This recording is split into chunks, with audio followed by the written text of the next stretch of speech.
नाज़रीन गिरामी अस्सलामु अलैकुम रहमतुल्लाहि वबरकातुहू। सीधी बात के ताज़ा तरीन प्राइम टाइम में आप लोगों का इस्तकबाल है। नाज़रीन गिरामी, मैं अंसार अज़ीज़ नदवी इस वक्त आप लोगों के सामने दिन भर से आई हुई कुछ अहम तरीन ख़बरों की तफसीलात लेकर और उस पर तबसरे लेकर के हाजिर हुआ। तफसीलात में जाऊँ उससे पहले आप लोगों से जो दरख्वास्त होती है उस पर तवज्जो करने की अपील करूँगा। नाज़रीन गिरामी, इस वक्त उत्तराखंड के कोट द्वार में दुकान के नाम को लेकर, जिसका बाबा नाम था, तनाज़ा पैदा हुआ। मोहम्मद दीपक के ऊपर अब बजरंग दल के गुंडों ने मुकम्मल तौर पर हमला करने की, उसे जान से मारने की धमकियां दे रहे हैं, जिसकी तस्वीर आप हमारे जो है इस वक्त स्क्रीन पर देख रहे हैं। पूरा मामला दरअसल 3-4 दिन पहले से है कि बाबा नामी एक होटल चलाया करते थे बुज़ुर्ग, और वो बाबा नाम इसलिए रखा कि उनके बेटे उनको बाबा बाबा नाम से पुकारते थे। और बाबा जो है, जाहिर सी बात है कि हर समाज में, हर धर्म में उसको इज़्ज़त की निगाह से देखते हैं। कोई अपने वालिद को अब्बा कहता है, कोई बाबा कहता है, मुख्तलिफ़ नामों से पुकारे जाते हैं। अब उसी वजह से उस दुकान का नाम रखा, लेकिन दरिंदे बजरंग दल वालों ने इसको भी जो है वो हिंदू मुस्लिम करार देकर, गैरों का नाम बाबा करार देकर, बाबा का नाम चेंज करने के लिए उस बुज़ुर्ग शख्स पर हमला करने के लिए गए थे, जिसको बचाने के लिए मोहम्मद दीपक, जो अपने आप का नाम बताता है लेकिन असल में दीपक कार्की उसका नाम है, और अपने नाम के सामने मोहम्मद लगाता है। तो उस वक्त कुछ बजरंग दल के गुंडे जब बुजुर्ग को मारने के लिए आए, मजहब की बुनियाद पर दुकान के नाम का बहाना बनाकर, दीपक कार्की ने वहां जाकर के उनका पूरी तरह से जो है सपोर्ट किया। जो कुछ बजरंग दल के गुंडे आए थे उनको वहां से भागने पर मजबूर किया। तो जाहिर सी बात है कि गुंडे गुंडे हैं, दहशतगर्दी इनकी जो है खमीर में शामिल है। तो दूसरे दिन इधर उधर से जमा करके दीपक के घर के पास सब लोग जमा हो गए। ये वीडियो भी हमने कल या परसों आपके सामने रखी थी, जिसके बाद सूरत हाल बढ़ती चली गई है। इस वक्त बजरंग दल के गुंडे जिस एतबार से, या हिंदुत्व कुछ तंजीमों के गुंडे जिस एतबार से जुल्म सितम की इंतहा उत्तराखंड में कर रहे हैं, उससे खुद सेकुलर जहनियत रखने वाले हिंदू भी परेशान हैं। इनकी दहशतगर्दी से परेशान हैं, इनकी गुंडागर्दी से परेशान हैं। सुबह से शाम तक जो हिंदू मुसलमान कहते हुए माहौल को ख़राब कर रहे हैं, और जो मजबूर मुसलमानों को मार रहे हैं, मजलूम मुसलमानों को, गरीब मुसलमानों के जो है माशियात पर हमला करने की कोशिश कर रहे हैं, उससे खुद हिंदू भाई जो है बड़े परेशान हैं। तो ऐसे हालात में जब इनकी दरिंदगी अपनी इंतहा को पहुंच चुकी है, तो दीपक कार्की यानी मोहम्मद दीपक का जो है इस तरह से एक बुजुर्ग के पीठ पीछे खड़ा होना, उनको इन दरिंदों से बचाना जो है वो जाहिर से बात है कि बड़ी बात थी। तो ऐसे में ये हिंदुत्व दरिंदे इसके पीछे पड़ गए। अब जो है दीपक की पूरे की भारत में जो है इस वक्त तारीफ हो रही है, पूरे सोशल मीडिया में यही छाए हुए।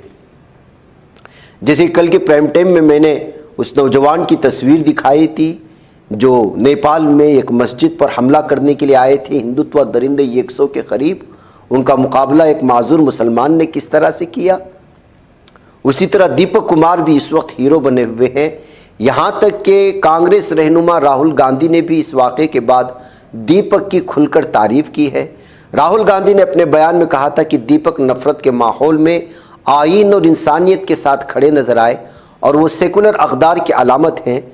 उनके मुताबिक ऐसे नौजवानों की ज़रूरत है जो दबाव के सामने झुकने के बजाय उसूली मौक़िफ़ इख्तियार करें। ये पूरा तनाज़ा कोट द्वार के पटेल मार्ग पर वाक़ कपड़ों की दुकान से शुरू हुआ था। एक मुस्लिम ताजिर की दुकान है, बोर्ड पर बाबा का लफ्ज़ दर्ज है, बोर्ड पर दुकानदार का नाम भी लिखा हुआ है।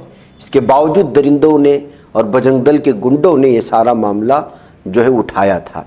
बहरकैफ इस वक्त जो है मुसलमान भी दीपक के सपोर्ट में आ रहे हैं, सेक्युलर हिंदू भाई भी, यहाँ तक कि उत्तराखंड में, देहरादून में और आसपास के इलाकों में जितने भी जिम सेंटर हैं, दरअसल दीपक जो है वो जिम चलाता है और वो जो है ट्रेनर है, तो उसके सपोर्ट में आ रहे हैं। और हर एक को, बल्कि वो किसी धर्म से, मखसूस धर्म से वाबस्तगी ज़रूरी नहीं है इंसानियत का सबूत पेश करने के लिए। हर धर्म इंसानियत का जो है सबक देता है। अब ये गुंडे जो है जाकर के निहत्थे मुसलमानों पर हमला कर रहे हैं, और उस वक्त एक सेकुलर ज़हनियत रखने वाला एक इंसान जिसके नाम के साथ कुमार भी लगा हो, कुछ भी लगा हो, शुक्ला लगा हो, मिश्रा लगा हो, जो कुछ भी लगा हो, उसकी इंसानियत तो यही गवाही देना चाहिए कि सामने जो आदमी जुल्म सितम कर रहे हैं उनका कई धर्म से कोई ताल्लुक नहीं है। वो दरिंदे हो सकते हैं, वो कोई जो है हिंदू धर्म से ताल्लुक रखने वाले इंसान तो हो नहीं सकते। तो यही वजह है कि इस वक्त भारत दो हिस्सों में बंटता हुआ नजर आ रहा है। जिस तेजी के साथ इस वक्त मुसलमानों पर हमले हो रहे हैं, ईसाइयों पर हमले हो रहे हैं, कश्मीरियों पर हमले हो रहे हैं। इसी उत्तराखंड में अभी कुछ दिन पहले 17-18 साल के बच्चे पर जिस तरह हमला हुआ, जो दुकान में ख़रीदारी के लिए गया था, वो तस्वीरें हमारे सामने हैं। तो ऐसे में एक और बुजुर्ग की आई हुई है, आप देख लीजिएगा किस तरह से इसको जो है कश्मीरी कह करके उनके जो है हिंदुस्तानी होने पर जो है सवाल उठाया जा रहा है। ये लोग स्टार्ट ऐसे ही करते हैं, किसी को बोलते हैं जय श्री राम बोलो, किसी को बोलते हैं वंदे मातरम के सिलसिले में कुछ बोलो, किसी को बोलते हैं कि भारत माता की जय बोलो, और जब उस पर एतराज़ करते हैं तो फिर उसके जो है शहरियत पर उंगली उठाते हैं, और वो जब जोर कुछ और बोलने लगता है तो वीडियो बनाकर वायरल कर देते हैं, या उसको धमकियां देते हैं, या फिर सरपिरे गुंडे हिंदुत्व दरिंदे होते हैं तो उस पर हमला कर देते हैं। ये इस वक्त की सूरत हाल है पूरे भारत की। ये वीडियो में आप सुन लीजिएगा तो आपको अंदाज़ा लग जाएगा कि क्या सूरत हाल है कि जो है इस पूरे के पूरे मामले में। तो पूछूंगा तेरे को मैं क्यों बनाऊंगा वीडियो शुरू हो गई है। मेरी बात सुन ले। हिंदुस्तानी नहीं है, हम भी हिंदुस्तान का है। हिंदुस्तान का आप ज्यादा हिंदुस्तानी है। सच बोल रहा है। और हम हिंदुस्तानी नहीं है। हाँ, आप ज्यादा हिंदुस्तानी है। हाँ, और बोलो। और क्या बोलेगा? नहीं, कश्मीर में तो आप बोलते हो कि आप अपने देश में जाओ। अभी ना, कोई नहीं बोलता है। क्यों? हम एक देश है। अल्लाह कसम खाओ। हम अल्लाह का एक देश है, और हम एक बाहर के नहीं है, हम बाहर से थोड़ा है। नहीं, बात तो आप बोलते हो कि अपने देश में आप? नहीं, आर्मी वाले को बोलते हैं अपने देश में जाओ। मार लगाते हो। आर्मी वाले हमारे रखवाले करते हैं, आर्मी वाले हमारे भाई है। और हम हिंदुस्तानी है, हिंदुस्तानी। अरे रुक जा पहले क्या और क्या बोल रहा? आपको जाना पुलिस में। अरे पुलिस में बताएंगे हम आपको, पर मेरी बात सुन लो। आर्मी वाले को बोलते हैं अपने देश में जाओ। कोई नहीं बोलता है। रुक नहीं रहे आप। आर्मी हमारे नहीं, आपने गाँव में उधार क्यों दिया? किसी को क्यों दिया उधार? चलो इधर बाजार में चलो बाजार में चलते हैं। बाजार में चलते हैं। क्यों तंग करता है? क्यों? अरे रुक जा, गरीब लोगों को क्यों तंग करता है? आपको बच्चे नहीं है? नहीं, तू गरीब है ना, और क्या है? अच्छा, गरीब है। इतने दूर से आते हैं आप। अरे बात तो सुन ले। फिर और क्या है? गरीब है तू, और क्या है? और तंग करते हैं हम आपको। और क्या करता है? और गरीब लोगों को तंग करता है। क्यों करता है तंग? हम हिंदुस्तानी नहीं है। आप हिंदुस्तानी है और तो फिर तुम आर्मी वालों को क्यों बोलते हो? कोई नहीं बोलता है। किसने बोला? अपने देश में वापसी जाओ। कश्मीर में इतना टूरिस्ट जाते हैं, आज तक किसी ने आपने सुना है? और क्या बोलते हैं आप? कश्मीर में जाते हैं उधर लोग, उनको कोई बोलता है आप हमारे को तंग करता है, रोज तंग करता है। आपको रोज तंग करता है? क्या करता है? कौन करता है? हर जगह तंग करता है आप लोग। कौन करता है तंग आपको? आप लोग करते हैं। और कौन करता है? और क्या बोलना चाहोगे? इसी देश का है। नहीं, आप और क्या बोलना चाहोगे? बोलो, आप क्या बोलना चाहोगे? भाईचारा तुमने कितना तुमने अरे भाई, तुमने पंडितों के साथ कितना भाईचारा निभाया? इधर सुन ले। अपनी पहले तो गठड़ी चेक करा, इसमें AK-47 होगी या कुछ होगा। क्या है? चल चेक करा इसको। चेक करा तो इसको। तू ऐसे नहीं जाएगा यहाँ से। चेक करवा पहले इसको। समझे बात? इस गठड़ी में क्या तेरी में? इसमें अगर AK-47 हुई तो बोल। चेक करवा, कहाँ जा रहा तू? हाँ, चलो तो चलो। लाइव चल रही है वीडियो तेरी। हाँ, और क्या बोलता तू? चल, कहाँ चलेगा? चल, तू कहाँ चलेगा? पुलिस स्टेशन में फोन करूंगा मैं। चेक करवाएगा पहले सामान को। तू भी रख सामान रे। एक और आ गया भाई, ये एक और आ गया भाई। पुलिस को फोन लगा। कहाँ जा रहे हैं आप लोग? मैं बता दूंगा आपको। मेरे को इधर तक जाना था। कहाँ इधर तक जाना है? क्या करना है इधर जाके तेरे को? हमने तेरे को इधर नहीं जाने देना है। क्यों? समझे क्या बात है? क्यों नहीं जाना देना? नहीं जाने देना भाई, नहीं जाना देना। क्यों नहीं जाएगा? परमिशन है आपके पास? हमारे पुलिस की परमिशन है, गाँव के प्रधान की परमिशन भी चाहिए भाई। हाँ, पुलिस को फोन लगाओ आप। लाइव चल रहे हैं। लाइव का मतलब कि पूरा देश देख रहा है आपको। पूरा देश सब देश देखने दे, कोई बात नहीं। और बताओ, हम क्या चोर थोड़ा नहीं, आप तो बोल रहे थे वहाँ पे कि तुम हिंदुस्तान में जाओ। हाँ? नहीं, आप लोग तो बोलते हैं कि हिंदुस्तान में जाओ। अभी क्या लेने आए हिंदुस्तान में? नहीं बोलता हिंदुस्तान। नहीं, आप लोग बोलते थे कि हिंदुस्तान में जाओ। अभी क्या नहीं बोलता है, कौन नहीं बोलता? अल्लाह कसम खा, बोला नहीं बोला तुमने कभी? कोई नहीं बोलता। अल्लाह कसम खा दूं? कोई नहीं बोलता यार। नहीं, कोई नहीं बोलता यार। और सब भाई भाई है। नहीं, भाई भाई है तो अल्लाह और भगवान में भाई भाई है ना। तो अल्लाह और भाई, अल्लाह और भगवान में अंतर बता दे फिर भाईचार। नहीं, अल्लाह और भगवान में अंतर बता दे। नहीं, अंतर बता हिसाब से, आप अपने हिसाब से। नहीं, तो अल्लाह और भगवान में अंतर बता दे अपना। है ऐसे तंग करते हैं। पुलिस को फोन लगाते बोल रहा था। पुलिस को फोन। तो ये सूरत हाल है नाज़रीन गिरामी कि जिस एतबार से भी देखा जाए तो सूरत हाल बहुत ही ज़्यादा जो है वो जराइम की तरफ बढ़ती हुई नज़र आ रही है। हर तरफ यही मामला है। किसी को वर्दी का अपना गुरूर है, किसी को जो है अपने हिंदुत्व होने का गुरूर है।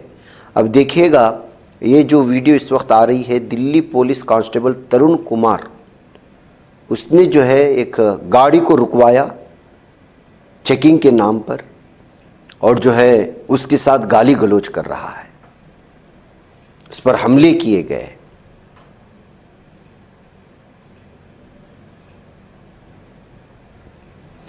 दिल्ली में सुबह से शाम तक ये सूरत हाल बन रही है।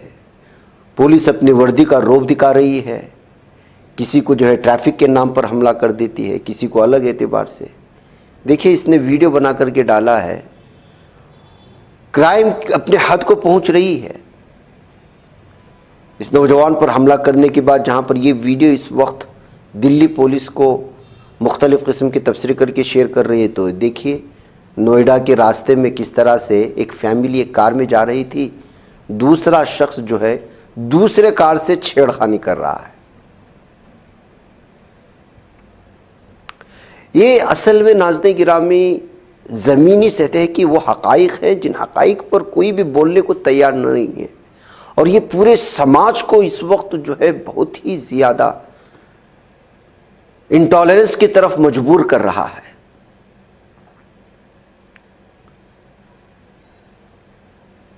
एक तरफ ये सूरत हाल है जिसको मैं इस वक्त आप लोगों के सामने रखा हूं, तो ये सुवर्ण और दलितों पर हमले के सिलसिले में, जबकि ओबीसी और इस सिलसिले में जो यूजीसी इस वक्त आई बिल, उस बिल पर स्टे ले लिया गया है, इसके बावजूद हमले जारी हैं। मध्य प्रदेश के करेरा से एक वीडियो आई है, आप देख लीजिएगा।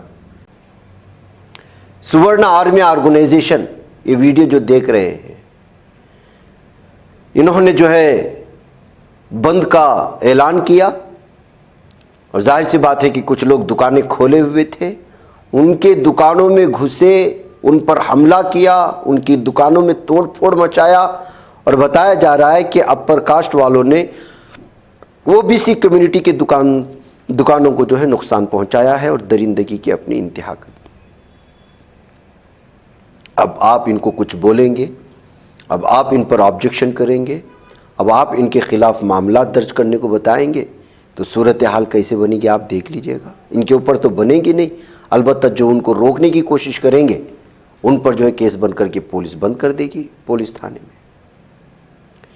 ये इस वक्त नाज़रीन गिरामी भारत की बिगड़ती हुई वो ज़मीनी सतह की भयानक तस्वीर है जिसमें समाज, माशरा, मजहब और आज़ादी के नाम पर और नशे की हालत में नौजवानों की बिगड़ी हुए हालात और मजहब के नाम पर नशा पिला कर के लोगों के अंदर गुंडागर्दी, ये सारी चीज़ें इस वक्त भारत की वो असल है जिस असल को मीडिया दिखाने के बजाय लोगों को किसी और ही मामलात में उलझा करके हक़ाइक़ पर पर्दा डालने की कोशिश करता है, और इसके पीछे फंडिंग कौन करता है ये आप बेहतर अंदाज में जान सकते हैं।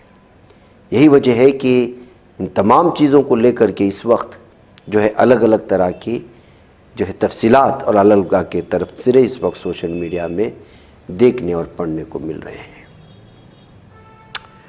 उधर नाज़रीन गिरामी, गले में फंदा डालकर एक औरत ने शोहर के सामने फांसी लेने की धमकी या एक्टिंग कर रही थी। शोहर ने स्टूल को ही लात मार दी और बीवी फौत हो गई। बताइए, सिर्फ धमकी देने के लिए एक्टिंग कर रही थी वो। शोहर ने मौका बेहतर जाना होगा, उठाकर के स्टूल को मार दिया लात। पुलिस के मुताबिक हैदराबाद के फिल्म नगर का रहने वाला कोंडल एक मजदूर है। चंद साल कबल अरुणा से शादी हुई। एक मेडिकल शॉप में अरुणा काम भी करती थी और कोंडल जो है रोज़ाना शराब पीता, अक्सर अपनी बीवी से झगड़ा करता। हफ्ते के रोज़ भी वो नशे की हालत में घर आया। ड्यूटी ख़त्म करके घर लौटने वाली बीवी से झगड़ा शुरू कर दिया। तलख कलामी हुई। गुस्से में आकर कोंडल ने बीवी पर हाथ उठाया। अरुणा ने जो है खुद की जान लेने की धमकी देते हुए स्टूल रखकर सीलिंग फैन से जो है अपनी चिन्नी बांध ली, अपनी ओढ़नी, शोहर को डराने के लिए। लेकिन वो जैसी स्टूल पर खड़ी हुई, नशे में धुती शोहर ने स्टूल को लात मार दी और अरुणा का दम घुट गया। उसकी मौत वहीं पर हो गई। ये नाज़िर गिरामी सूरत हाल है हमारे खानगी निज़ाम की इस वक्त भारत में। नाम बदलने का नशा ख़त्म नहीं हो रहा है भारत में। वज़ीर-ए-आज़म नरेंद्र मोदी ने पंजाब के जालंधर में वाक़ आदमपुर एयरपोर्ट का नाम बदलकर संत गुरु रविदास एयरपोर्ट रखने का ऐलान किया है। गुरु रविदास 649वीं जयंती के मौके पर उनकी याद और तालीमात को खिराज अक़ीदत पेश करने के लिए फ़ैसला किया गया है। ये बात बताई गई है, लेकिन जाहिर सी बात है कि ये हुकूमतें सिर्फ नाम ही बदल सकती हैं, तरक्यात कुछ नहीं कर सकती। ये कहते हुए जो है इस वक्त इस पर तबसरे हुए हैं नाम बदलने की इस सियासत पर। नाज़रीन गिरामी, इधर हैदराबाद में तहफ़्फ़ुज़ मदारिस व मसाजिद बोर्ड की तश्कील दे दी गई है। नए इंतज़ामिया और ज़िम्मेदारों का ऐलान हुआ है। इस तश्कील के दौरान मुख्तलिफ़ उलमा व क़ाइदीन ने इन ख़यालात का इजहार किया है। कहा कि मुल्क के दस्तूर में मुसलमानों को अपने इदारे कायम करने और अपने मज़हब की तालीम देने की मुकम्मल आज़ादी हासिल है और दीनी मदारिस और दस्तूर के दायरे कार में पूरी आज़ादी के साथ अपनी खिदमात को जारी रखें। हुकूमत और इंतज़ामिया की जानिब से आए दिन मदारिस और मसाजिद को निशाना बनाया जा रहा है और उनसे मुख्तलिफ़ सवालात से खौफ की फ़िज़ा कायम करने की कोशिशें की जा रही हैं। इस इजलास में मिल्लत के तमाम तबक़ात से अपील की गई है कि वो दीनी मदारिस के साथ अपना एतमाद, ताउन और वाबस्तगी बरकरार रखें ताकि इस्लाम के मजबूत किले मज़ीद मुस्तहकम हों और आने वाली नस्लों के लिए दीन मतीन की हिफाजत का ज़रिया बनते रहें। मौलाना मोहम्मद हुसामुद्दीन सानी आकिल, जाफ़र पाशा साहब इत्तेफ़ाक़ राय के साथ सदर और मुफ्ती मेराजुद्दीन अली अबरार साहब को जनरल सेक्रेटरी मुंतखब कर लिया गया है। नायब सदर में मौलाना मोहम्मद बानाई मज़ाहिरी, नायब नाज़िम मजलिस इल्मिया तेलंगाना व आंध्रा, मौलाना नौमान बद्र कासमी को नाज़िम दारुल उलूम सबीलुस्सलाम हैदराबाद मुंतखब कर लिया गया है और दीगर ज़िम्मेदारों का भी इंतखाब अमल में आया। मौलाना सैयद एहसानुद्दीन कासमी सदर जमीयत उलमा तेलंगाना और मुफ्ती ग़ियासुद्दीन रहमानी सदर जमीयत उलमा तेलंगाना व आंध्रा इस बोर्ड की सरपरस्त करेंगे। इसके अलावा जो है मुख्तलिफ़ उलमा इकराम को भी इससे जो है जोड़ करके मदारिस और मसाजिद की जो है मजबूती के लिए और हर एतबार से उनको मजबूत करने के लिए, उनकी हिफाजत के लिए इस जो है पूरी मजलिस की तश्कील दिए जाने की बात सामने आई है। नाज़रीन, मुझे इजाज़त दें। अस्सलामु अलैकुम व रहमतुल्लाहि व बरकातहू।